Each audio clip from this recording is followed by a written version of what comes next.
अस्सलाम वालेकुम नाज़रीन, welcome back to my channel. हमारी आज की वीडियो का टॉपिक जो है वो मुख्तलिफ़ यूएस एम्बेसीज़ के अंदर कौन सी डॉक्यूमेंटरीली क्वालिफाइड डेट्स के ऊपर काम चल रहा है और कौन सी डॉक्यूमेंटरीली क्वालिफाइड डेट्स को इंटरव्यूज़ किए जा रहे हैं। इस हवाले से मुख्तलिफ़ एम्बेसीज़ के जो ताज़ा तरीन डाटा था मुख्तलिफ़ पब्लिक डोमेन से मैंने उनको हासिल किया, जमा किया एक जगह पर और इकट्ठा करने के बाद आपके खिदमत में पेश कर रहा हूँ। इस डाटा की जो ऑथेंटिसिटी है वो मुकम्मल तौर पर एप्लीकेंट्स की जानिब से फ़राहम करदा मालूमात के ऊपर मुनहसर है। मैंने अपनी भरपूर अंदाज में कोशिश की कि ताज़ा से ताज़ा तरीन जो है मालूमात इकट्ठी कर पाऊँ और इस वीडियो के अंदर तमाम जो मालूमात मैं दे रहा हूँ वो किसी भी किस्म की कोई हतमी राय नहीं है, वो एक मालूमात के तौर पर आपके सामने पेश कर रहा हूँ।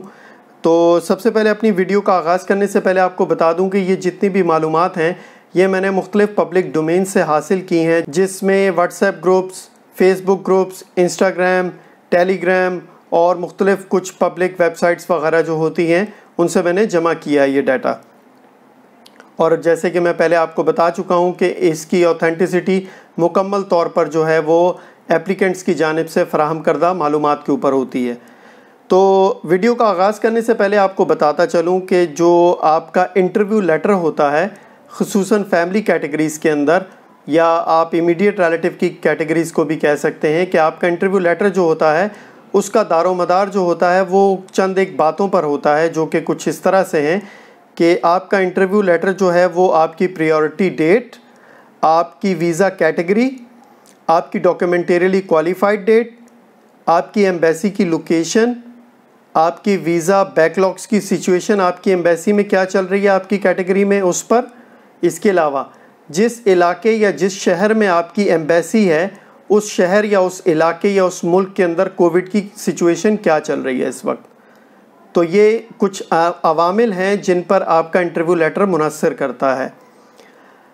तो इसमें मैंने कुछ मुख्तलिफ़ ममालिक की एम्बेसीज़ की मालूमात इकट्ठी की हैं, जिसमें वीडियो का आगाज़ करने से पहले एक चीज़ और मज़ीद आपको बताता चलूँ कि आपका इंटरव्यू लेटर जो है ख़ुसूसन फैमिली कैटेगरीज़ के अंदर इंटरव्यू लेटर्स का जो दारोमदार होता है वो सबसे पहले होता है प्रायोरिटी डेट पर और डॉक्यूमेंटरीली क्वालिफाइड डेट पर।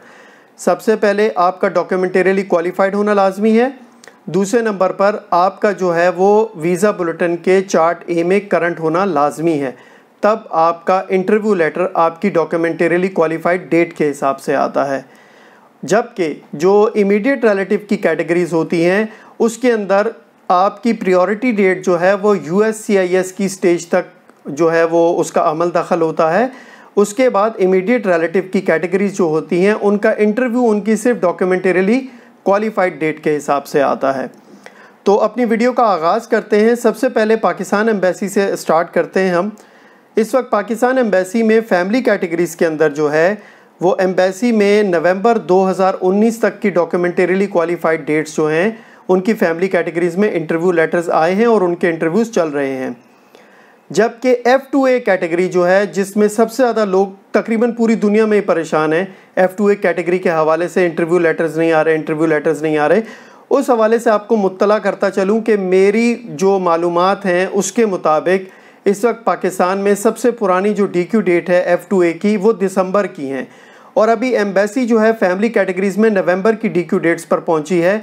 तो जब तक एम्बेसी दिसंबर की DQ डेट्स पर नहीं पहुंचेगी तब तक बकिया कैटेगरीज़ के इंटरव्यूज़ स्टार्ट नहीं होंगे। तो उम्मीद है कि 1 से 2 महीने में जैसे ही दिसंबर में दाखिल होगी एम्बेसी DQ डेट्स पर तो F2A के भी इंटरव्यू लेटर्स आना शुरू हो जाएंगे। इमीडिएट रिलेटिव की कैटेगरीज़ में इस वक्त एम्बेसी के अंदर 13 अगस्त 2020 तक के डॉक्यूमेंटरीली क्वालिफाइड डेट के जो लोग हैं उनके इंटरव्यूज़ चल रहे हैं। जबकि आज के दिन की ही ये ख़बर है कि बहुत से जो पुराने AP के केसेस थे, काफ़ी पुराने 2-2 साल पुराने इंटरव्यूज़ के 2018 और 2019 के AP के केसेस फैमिली कैटेगरीज़ में, आज बहुत से केसेस को इंटरव्यूज़ के लिए जो है वो जिनके इंटरव्यूज़ पहले हो चुके थे उनको री-मेडिकल DS-260 रीसबमिट करने और पासपोर्ट साइज़ पिक्चर्स अपलोड करने के लिए ईमेल्स आई हैं ताकि उनके एडमिनिस्ट्रेटिव प्रोसेसिंग के केसेस के ऊपर काम को मुकम्मल किया जा सके।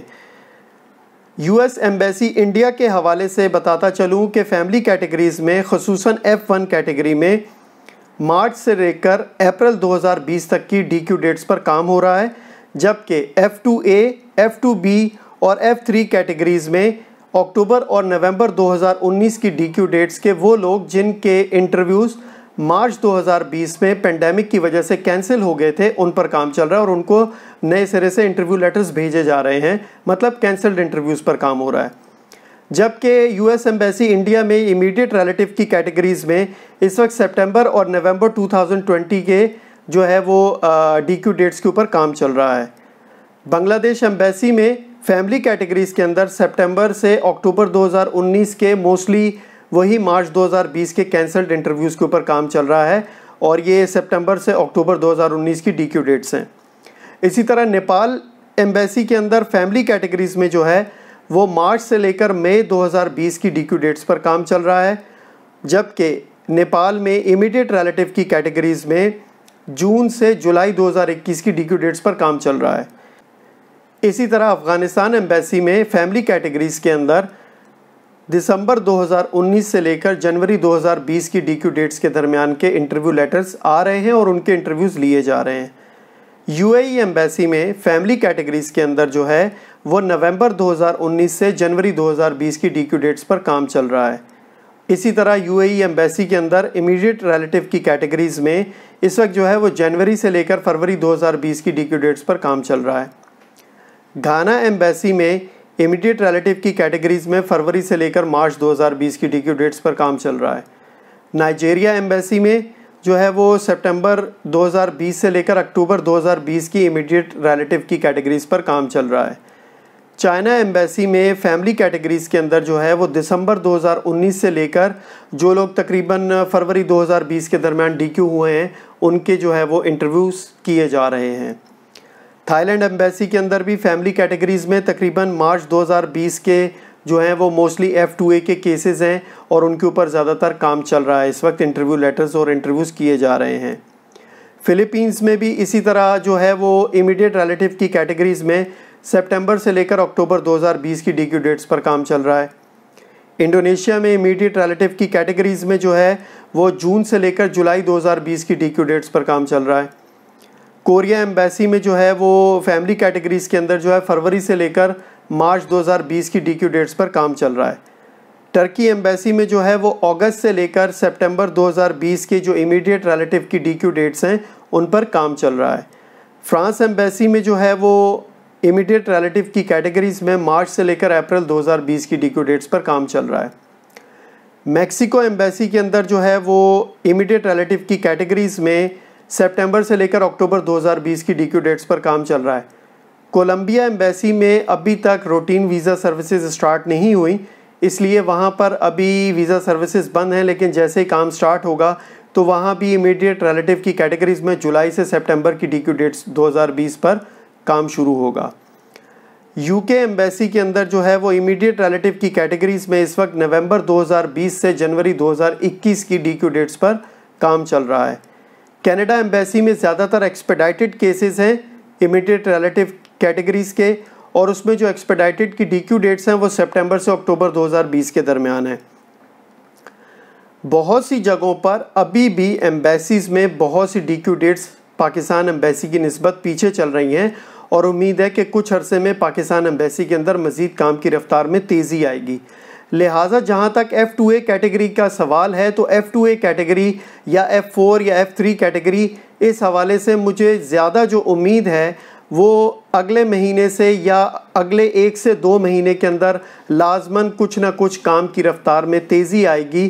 चे जाए कि कुछ लोगों के अभी मेरे पास बाकायदा कुछ मैसेजेस भी आए थे जिसमें कुछ लोगों का कहना था कि उन्होंने देखा है कि जनवरी 2020 के DQ डेट्स के कुछ लोगों के इंटरव्यूज़ हुए हैं, जबकि मेरी इत्तलात के मुताबिक जो है वो नवंबर 2019 के जो बहुत सारे लोग ऐसे हैं जिनको 60 दिन की वेटिंग की ईमेल आई है कि आप 60 दिन इंतज़ार कीजिए, तो हो सकता है कि अगर कोई जनवरी का केस है भी तो वो या तो एक्सपेडाइटेड केस होगा या कोई एज आउट केस होगा। इसके अलावा नॉर्मल रूटीन में इस तरह इंटरव्यू आना नामुमकिनात वाली बात है, क्योंकि एम्बेसी हमेशा अपनी एक रूटीन के ऊपर काम करती है और अपने एक जो SOPs हैं उसको फॉलो करते हुए काम करती है। ऐसा नहीं है कि वो नवंबर वाले एक बंदे को इंटरव्यू भेजे और दूसरा इंटरव्यू जनवरी के बंदे को भेज दे और बीच के लोग बैठे इंतज़ार करते रहें। ऐसा नामुमकिनात में से है और ऐसा ये नाइंसाफ़ी पर मबनी होगा अगर ऐसा होता है। ऐसा हो नहीं सकता, क्योंकि एम्बेसी का एक कानून है, एक अमेरिका का एक कानून है, एक इमिग्रेशन का कानून है, वो उसके मुताबिक चलते हैं। एक उनकी SOPs हैं, वो उसको फॉलो करते हुए चलते हैं DQ डेट्स के हिसाब से। हो सकता है कोई एक्सपेडाइट केस हो, मैं मना नहीं करता, बिल्कुल हुआ होगा। अगर किसी का आया है तो आप ज़रूर उसको अप्रिशिएट कीजिए और उससे मालूमात ज़रूर पूछिए, लेकिन क्रॉस सवालात मत कीजिए किसी के साथ भी। तो उम्मीद है कि आइंदा मुस्तकबिल में मज़ीद नए इंटरव्यू लेटर्स आने की उम्मीद है। अभी ये जो थोड़ी बहुत खामोशी लग रही है एम्बेसी के अंदर और मुख्तलिफ मामलात के अंदर बहुत सुस्त रवि जो नज़र आ रही है, इसमें उम्मीद है कि आगे चल के 1 से 2 महीने में मज़ीद तेज़ी आ जाएगी। जैसे गुज़श्ता मैंने कुछ पेशगोइयाँ की थी और वो अपनी जगह पर मुस्बत साबित हुई हैं, मुझे उम्मीद है कि अगले 1-2 महीने में इंटरव्यू लेटर्स की रफ़्तार में तेज़ी आएगी और वेलकम लेटर्स की रफ़्तार में थोड़ी कमी आएगी। तो उम्मीद करते हैं कि मेरी ये पेशगोई भी माजी की पेशगोइयों की तरह इंशाल्लाह सच साबित होगी। तो आज की वीडियो यहीं तक थी। नेक्स्ट वीडियो में आपसे किसी नई मालूमात और नई इत्तलात के साथ मुलाकात होगी। तब तक के लिए इजाज़त। अपने दोस्तों, रिश्तेदारों और गिरदोनवा के लोगों का बहुत ख्याल रखिएगा। नेक्स्ट वीडियो में दोबारा मिलेंगे। अल्लाह हाफ़िज़।